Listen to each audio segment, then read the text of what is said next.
Setiap ASN harus senantiasa menjunjung tinggi negara, pemerintah, dan martabat pegawai negeri sipil. Tidak lupa senantiasa menjunjung tinggi kepentingan negara di atas kepentingan pribadi maupun golongan. Untuk mencapai hal-hal tersebut, diperlukan langkah-langkah konkret diantaranya menumbuh kembangkan wawasan kebangsaan dan menumbuh kembangkan nilai-nilai bela negara.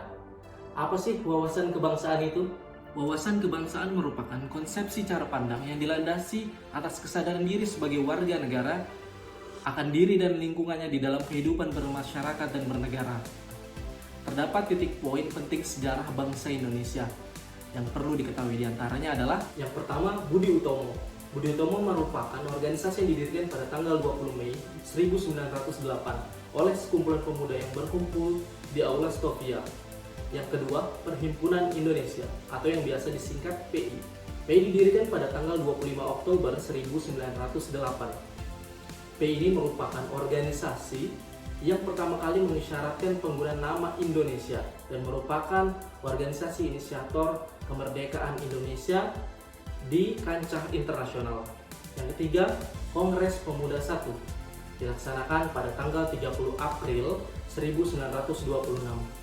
Titik poin yang keempat adalah Kongres Pemuda II dilaksanakan pada tanggal 27 hingga 28 Oktober 1928. Titik poin yang kelima adalah BPUPKI. BPUPKI dibentuk pada tanggal 1 Maret 1945 dan yang terakhir adalah pembentukan PPKI dibentuk pada tanggal 7 Agustus 1945. Setiap bangsa harus memiliki konsepsi dan konsensus bersama terkait dengan hal-hal fundamental untuk keberlangsungan, kejayaan, dan keutuhan bagi bangsa itu sendiri.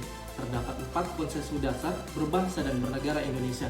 Yang pertama, Pancasila. Yang kedua, Undang-Undang Dasar 1945.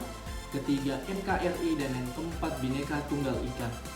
Untuk membedakan bangsa Indonesia dengan bangsa yang lainnya, bangsa Indonesia memiliki identitas NKRI, yaitu yang pertama adalah bendera, yaitu sangsaka merah putih. Yang kedua, bahasa, yaitu bahasa Indonesia. Ketiga, lambang, yaitu Garuda Pancasila. Dan terakhir, lagu kebangsaan Indonesia Raya.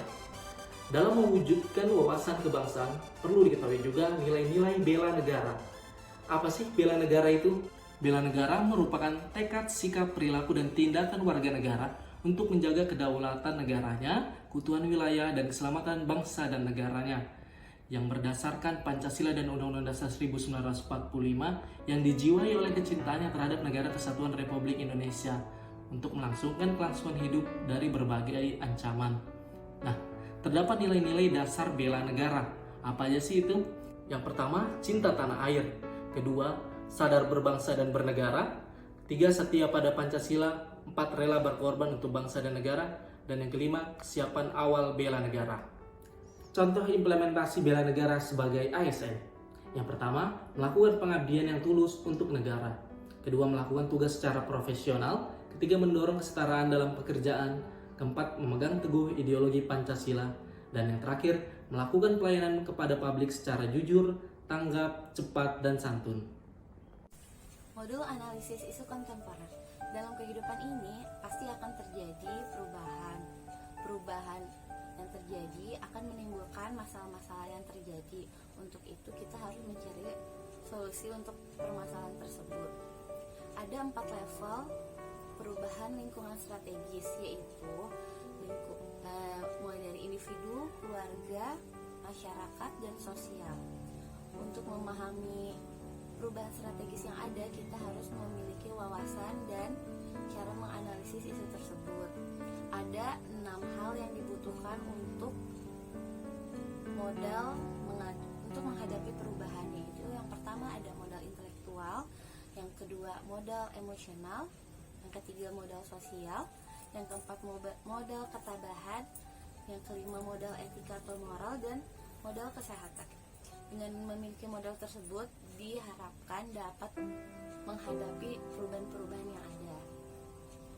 Sebelum kita mengetahui apa itu analisis isu kontemporer, kita jabarkan dulu satu persatu. Isu adalah permasalahan atau persoalan yang sedang terjadi. Untuk kontemporer sendiri yaitu hal yang modern yang eksis dan terjadi di masih berlangsung sampai sekarang. Jadi, isu kontemporer dapat diartikan yaitu sebagai sebuah persoalan yang sedang terjadi di masa sekarang dan menjadi trending topik untuk dibahas dan dicari penyelesaiannya. Isu-isu kontemporer yaitu korupsi, narkoba, radikalisme atau dan terorisme, money laundry, kemudian ada proxy war dan kejahatan mass communication, ada cybercrime, hate speech, dan hoax. Salah satu isu terorisme yang terjadi di Indonesia yaitu ada tragedi bom Bali 1 pada tahun 2002 dengan menewaskan 209 orang dan juga melukai 202 orang. Namun, isu kontemporer yang kita pelajari saat ini tidak hanya terjadi di masyarakat luas, namun terjadi juga di lingkungan sekitar kita yang dibutuhkan penyelesaiannya. Namun tidak semua isu adalah isu kontemporer. Untuk itu, kita perlu mengetahui dan untuk menganalisis isu tersebut. Proxy war merupakan istilah yang merujuk pada konflik di antara dua negara, di mana dua negara tersebut tidak serta-merta terlibat perang langsung karena melibatkan proxy atau kaki tangan. Mengapa perang proxy sangat berbahaya? Proxy war tidak memerlukan kekuatan militer. Jika zaman dulu peperangan dilakukan dengan rudal, tank, dan alat canggih lainnya, namun pada proxy war menyusup melalui celah-celah yang tidak disadari. Misal melalui informasi yang kita dapat sehari-hari. Informasi inilah yang digunakan sebagai alat perang yang mampu memanipulasi pikiran dan mental seseorang secara masif. Dan ini juga berkaitan dengan isu selanjutnya, yaitu isu kejahatan komunikasi massa yang meliputi ujaran kebencian, berita hoaks, dan cybercrime. Keduanya memiliki andil dalam mengganggu kedaulatan suatu bangsa. Kemudian yang kedua, sulit ditebak siapa sih dalangnya. Dikarenakan menggunakan pihak ketiga sebagai kaki tangannya, yang biasanya pihak ketiga ini menggunakan pikiran anarkis dan provokatif dengan informasi pemecah belah bangsa serta berita hoaks. Apalagi di tengah perkembangan teknologi, mencari dalang bagai mencari jarum di tengah jerami. Yang ketiga, perang proksi mempengaruhi pikiran dan mental. Dengan merusak pemikiran suatu bangsa, maka semakin mudah bagi bangsa lain untuk mengintervensi. Misalnya, muncul pikiran anarkis, provokatif, ujaran kebencian yang dapat memicu ketidakstabilan dan konflik pada suatu bangsa. Selain hate speech atau ujaran kebencian dan hoaks, dalam media komunikasi juga ada namanya cybercrime.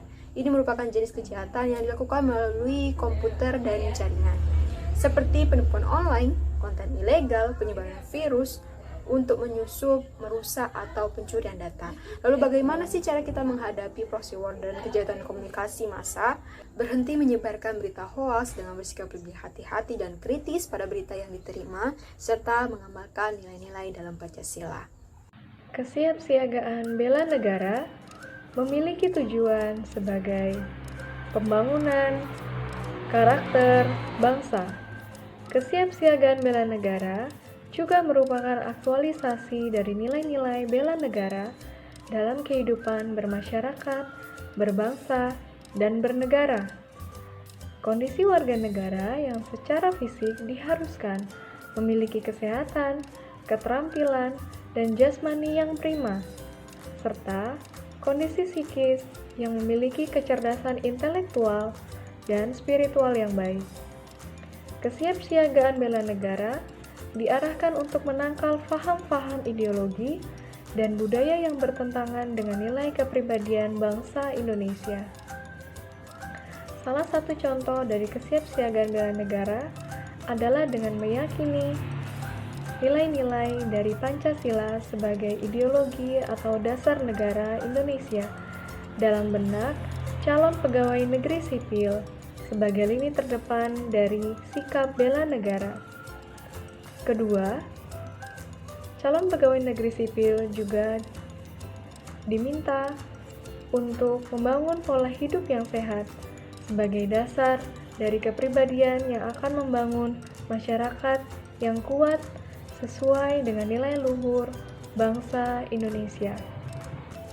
Bangsa negara atau warga negara yang kuat secara fisik, mental, dan juga spiritual akan membangun masyarakat yang juga kuat, dan berfondasi teguh pada nilai-nilai daripada Pancasila sebagai dasar negara Indonesia, dan juga akan sangat mempengaruhi bagaimana kita akan menghadapi segala macam ancaman yang datang dari berbagai dinamika perkembangan yang ada di dalam negeri. Selanjutnya, dalam melakukan kegiatan bela negara, maka disusunlah rencana aksi bela negara guna menilai sikap dan perilaku yang khususnya dalam hal ini peserta Latsar CPNS yang dapat dilakukan secara on campus, yakni di lembaga penyelenggaraan diklat, maupun secara off campus, yakni di tempat instansi peserta berada. Adapun nilai-nilai bela negara yang dimaksud yakni pertama, cinta akan tanah air, kedua, sadar berbangsa dan negara, ketiga, setia kepada Pancasila sebagai ideologi negara, keempat, rela berkorban demi bangsa dan negara, dan terakhir, kemampuan awal bela negara. Adapun kesiapsiagaan bela negara dalam modul ini diwujudkan melalui latihan persatuan baris berbaris, keprotokolan, kewaspadaan dini, membentuk tim, kemudian cara kamalam, serta membuat api unggun semangat bela negara. Adapun kegiatan kesiapsiagaan latihan tersebut bertujuan untuk menguatkan modal peserta Latsar CPNS, yakni modal spiritual, modal mental, maupun modal jasmani dalam melaksanakan tugasnya sebagai pelaksana kebijakan publik, pelayan publik, dan perekat pemersatu bangsa.